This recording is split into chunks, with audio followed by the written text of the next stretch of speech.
Do we still not know that reporter's name? We don't know this reporter's name. Oh. Unnamed reporter. With a mask that seems to rip off you. What's that? I haven't seen this yet. I didn't notice that part of it. The mask is a Mondrian, aka as Samdrian. Oh, I see what you're saying. The background here. Mm-hmm. Okay. We did hear, credit where credit's due. And Nicole Wallace said on MSNBC the other day that 95% of the American public would like us to get out of Afghanistan. I don't know if that's the exact number. She said, and she speculated 95% of the White House press corps would be mad about it. Which is pretty true. And here is some evidence. I want you to just listen. If there was a clip of a reporter going hard at Jen Psaki or going hard at, I don't know who else it would be in the administration who would come out to talk about this, or going hard at Nancy Pelosi or Chuck Schumer about the unemployment cliff that we're going to hit on Labor Day. Or do what Mehdi Hassan did to, I think it was Cedric Richmond, about how Cobra and funding that was way more expensive than, say, opening the door for Medicare, which was great. We would play it. Right. We would find it. Somebody would send it to us and we would play it.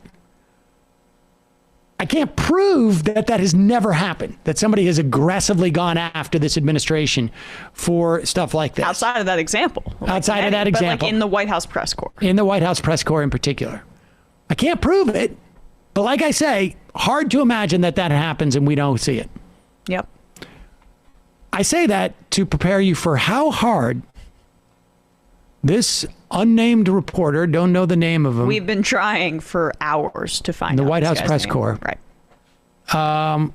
Goes at Jake Sullivan, who I am not a big fan of, truth be told, about the decision to withdraw from Afghanistan and to announce by Joe Biden announcing and not just the decision, but these very specific talking points, very specific concerns that seem to be clearly picked from some source he has at Langley or the Pentagon or whatever. Well, and the idea that we don't have a national security interest in staying in Afghanistan. Here it is. Thank you, sir. President Biden said that there were very few national security interests for the United States in maintaining some peace in Afghanistan. Would you actually reiterate that today? Would you say that there is no interest for us having some presence on the borders of Iran, on the borders of Pakistan, on the borders of near China? Would you, or Tajikistan? Would you just say that we should just give that up? I would say that the president does not believe that the United States should be fighting and dying in a war for the purpose of sustaining American military boots near Tajikistan or Pakistan or Iran. No, I would say that is something that is not. What you just laid out as a national security interest, we would not agree that it is right to ask American soldiers to risk their lives for the purpose of maintaining a presence near Tajikistan. Yes.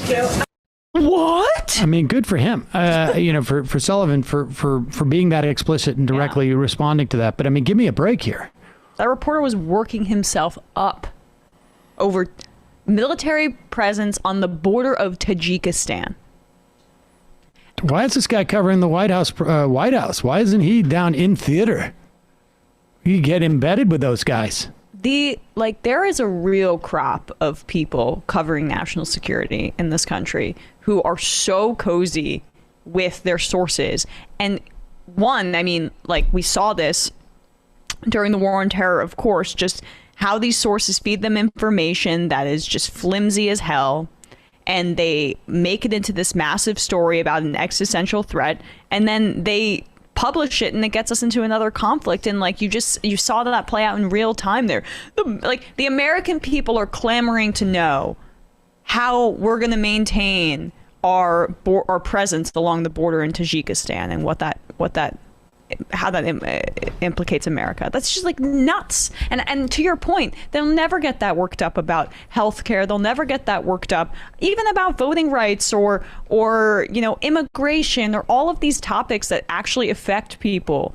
It's because this is what their like friends in the national security establishment are feeding to them. And then we're like, they're the esteemed national security reporters. I mean,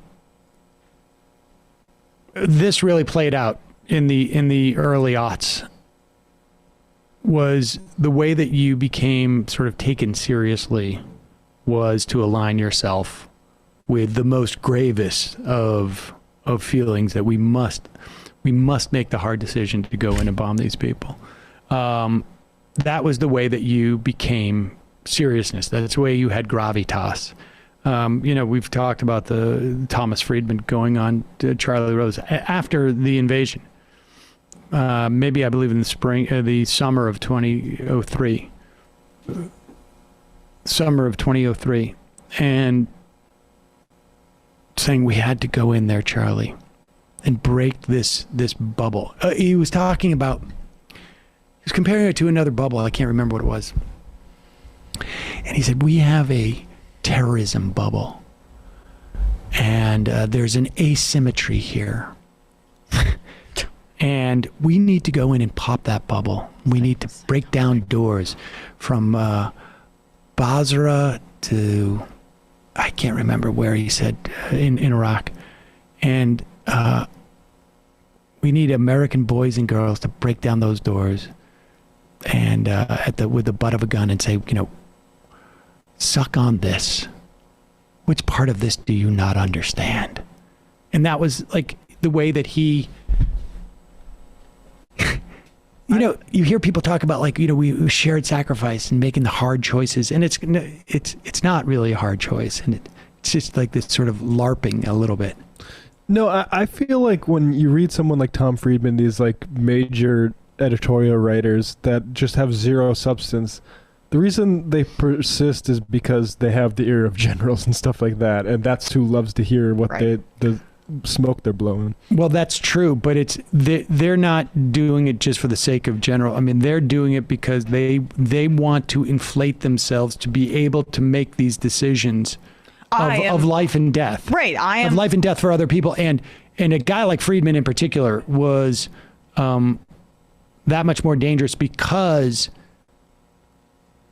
to the extent that anybody was going to stop this war, it was going to be sort of like moderate to, slightly left, mainstream Democrats who would say, we're not on board with this. And Thomas Friedman midwifed their support.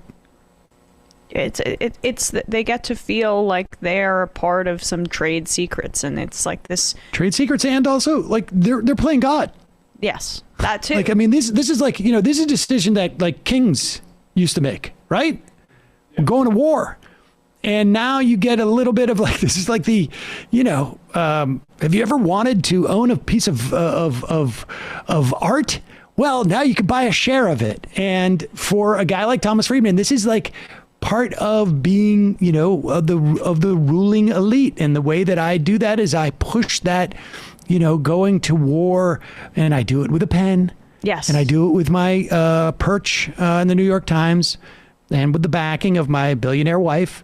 I think his wife is a billionaire, and which also makes it a little bit easier. Then you can take a couple flyers. Well, then you can wax poetically about the asymmetry that needs to be corrected. Which, what does that mean, right? Because with the blood of other people, you can, with the ink of your pen, write about the gorgeousness of the blood of other people spilling to correct an asymmetry.